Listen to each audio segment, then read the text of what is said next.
You've just accessed Hardware is Forever, your source for the expert insights, ideas, and innovations you need to do more in the electronics manufacturing industry. From optimization to operations, join us as we put the pieces together for a better approach to manufacturing. Let's go. This is Hardware is Forever. I'm Chris Bentliff. Jay Patel is the CEO at Amtech. He's with us as always. Jay, it's good to see with you. It's good to see you. It's good to be with you. And I wanted to talk today about the idea of how does an organization grow with intention, with purpose. So sometimes we grow uncontrollably and then we suddenly pay attention and we realize, oh, we're in a place we didn't prepare for. Sometimes we don't grow and we can't understand why. And Amtech has had some success, and I'm curious about your perspective and your expertise here. So I think, just more fundamentally, if we just look at ourselves, if we look at the world around us, I think the answer is very easy, but sometimes we just fail to see it or fail to observe it. So I don't think it's going to be anything I share is not going to be earth-shattering, but it's maybe just a restatement of observations. People always say success leaves crumbs. And same thing with life around us and the world around us. It leaves us clues to what works and what does not work. And I think fundamentally, if we look at life in general, whether it's on Earth, just around us, or if we look at the whole galaxy, there's motion, there's growth, there's creation. And I think, just closely looking at us and our observations, everything grows, right? If it doesn't grow, it disappears. And we always talk about and appreciate the growth. Everybody loves to see a flower bed that is blooming in the spring. And that's why everybody loves spring. But nobody enjoys to see, the forest where all the trees are fell, everything is decaying. It smells. It may not be the cleanest or most beautiful vista out there. And I think that's just fundamental with it. Like, growth is beautiful and we perceive it as beautiful. Growth is what we want. Growth is what we're attracted to. Even our lives, we grow every single second and every single breath that we have. But a lot of those things and a lot of the reasons why that happen is the beauty of life. But, life, like I said, there's a lot to be learned from there, but we try to take those lessons and say, okay, I'm going to grow myself personally. What do I need to do? A lot of lessons are lost there. We forget and we disconnect. And I think going back to the just fundamentals of what got us here, like life needs growth. And for growth, we can see we need a concentration of energy. And to get that concentration of energy, the universe is taking care of it for us. But if we want growth, we need to create a concentration of energy, which is really not natural. So even in the universe, getting a concentration of energy is abnormal. And the reason why, it's happened, but as we've grown, as time goes on, even on Earth, and even if we look at, the universe at its whole, it always goes from a natural state of order, which we perceive right now as high order because we're in that phase, to a state of low energy or chaos. And that's, I don't know what the right term is, but I know it's called entropy. Is it a science term, physics term? I don't know, but I know it's entropy. It always goes from a state of high energy and order to a low state of low energy and order. And to really create growth, you have to take what occurs naturally if things are unattended, which is entropy, and reverse that and fight against that. And that's where I feel like growth really comes from, is when you battle entropy on a day-to-day basis. And growth, that our physical growth happens whether we want it to or not. It will happen. But when we talk about our emotional growth, whether we talk about our growth in our careers, whether we talk about a growth in a relationship, those are all things that are up to us. And it takes effort to go from low energy or chaos to high energy and order. So that is how growth really happens. I think on a personal level, you know, as human beings, because we have the ability to change our worlds. There's a lot to unpack in what you're sharing, and I'm connecting to these interesting ideas where as human beings and as people, and then we bring that into, the jobs that we do. And then I'm bringing that in my mind to business. But I kind of liked what you were sharing about nobody likes the ugly forest where everything kind of stinks and is in decay and all this kind of stuff. But as you were sharing about what's needed for growth and this concentration of energy, it is that decay. It is the hard stuff, the ugly stuff that we don't love looking at, that creates the nutrients, if you will, the environment where later beautiful growth happens. And maybe another metaphor is, muscles grow in between. Muscles grow when you hurt them, when you tear them slightly as you're doing your big exercises or your whatever. And it's only in the healing that literally growth happens. And that connects for me a little bit in what you're sharing on the natural state is one of, I guess, more complacency, not from a negative point of view, and it requires some sort of energy, some sort of action that can be ugly. It can be painful. It can be confusing, so that we create that growth. First of all, are you picking up what I'm putting down? Does that kind of resonate? Yeah. And how does that connect for you into this idea of concentration or of what I need, or how do I channel that, I guess is my question. How do I channel that or connect that to something I can control? So I think the thing that I was trying to say is we are attracted to what is growing and what is beautiful.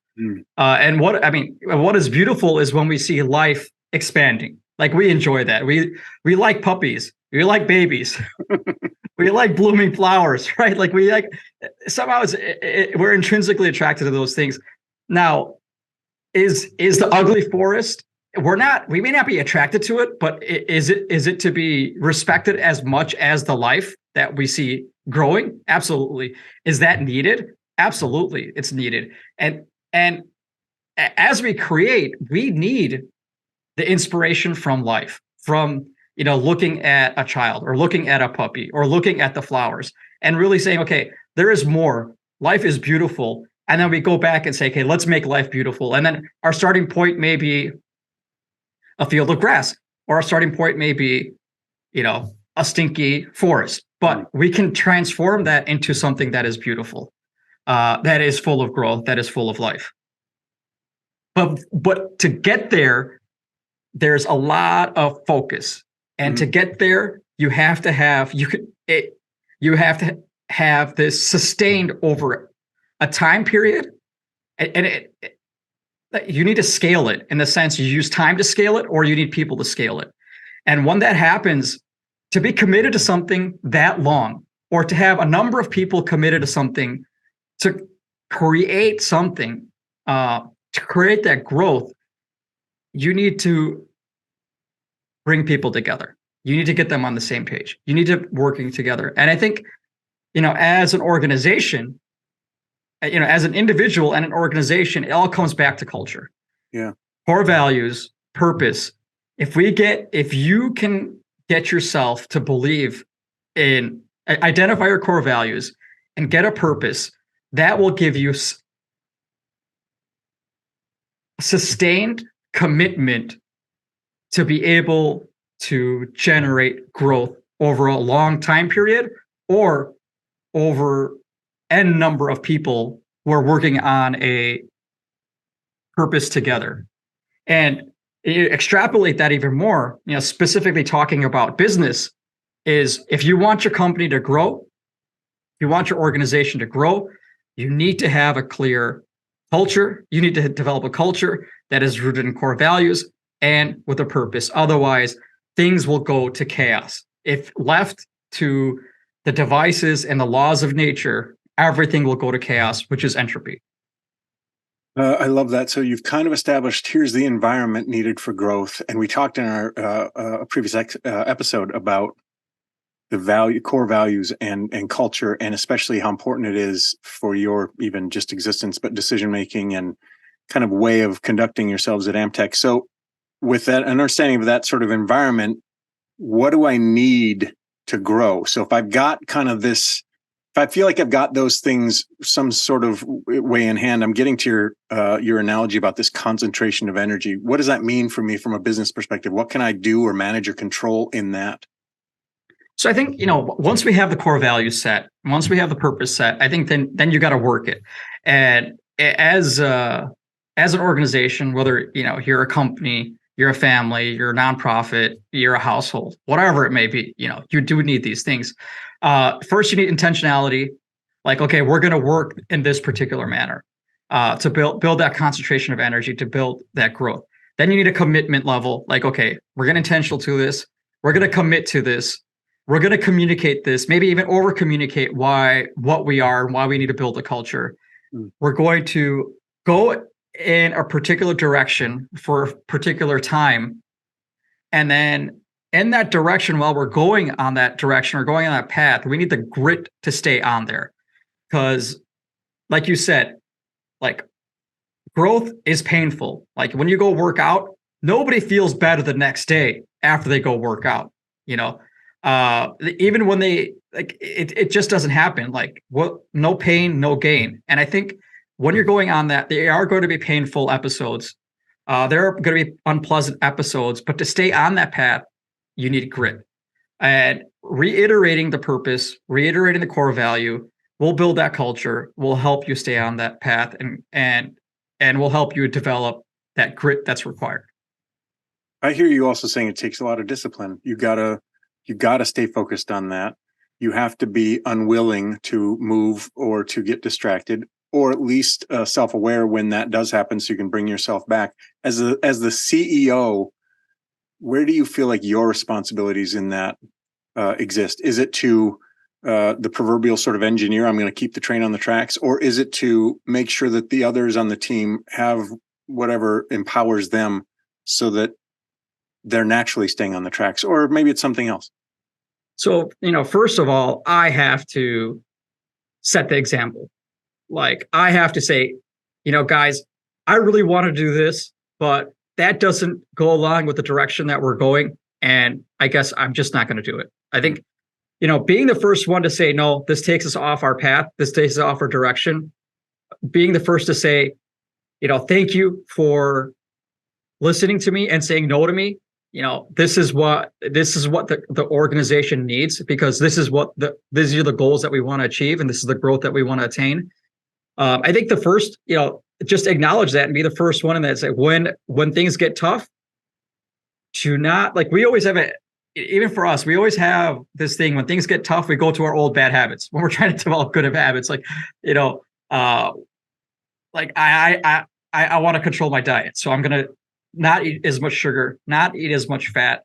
But as soon as something gets stressful, guess what I'm going? I'm going to my ice cream shop and I'm getting me a sundae, right? Like, that's what we always go to. And I think as a CEO, first and foremost, when those situations happen, my responsibility is to double down on the values and double down on the culture and double down on the purpose. Because in good times, it's easy to follow that. But in bad times, that's when we get derailed. And that's when a train wreck happens. And I think, as CEO, number one is live by that and then make decisions by that. Because if people see me taking liberties, then why would anybody else? So leadership team, not only me, but the leadership team all has to live and breathe and make decisions through our objective, which is culture, core values, and purpose.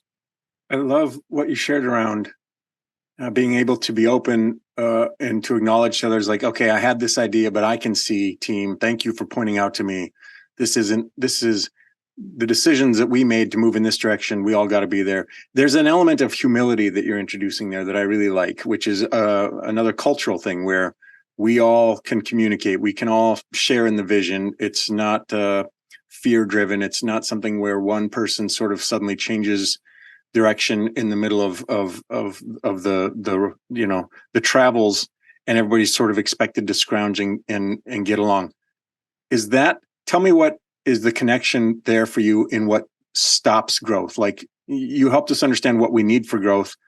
what should we look out for that will absolutely stop us in our tracks?